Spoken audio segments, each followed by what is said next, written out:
Welcome back to this video. My name is Rafi Yakub right here, and in today's video I'm going to show you on how to turn on Synchronize in Google Chrome or in PC and connect all your Google accounts across the web. So let's see.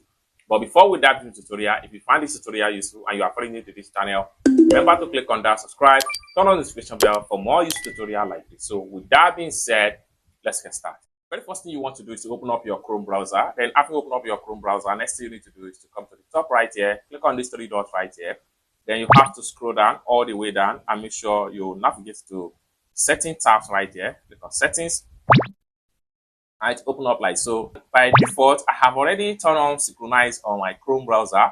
But from your whole hand, if you have not synchronized your Google account with your browser, what you need to do is to simply click on turn on right here.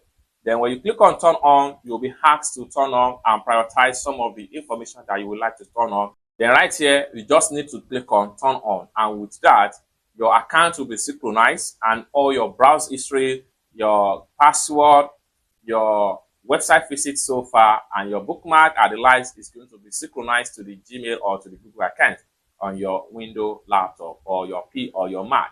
It's as simple as that. I hope you really got value for this video. If you find this video useful, give this video a big like, and also remember to subscribe to the channel for more useful tutorial like this. Thank you so much for watching, and I hope to see you in my next video. Bye for now.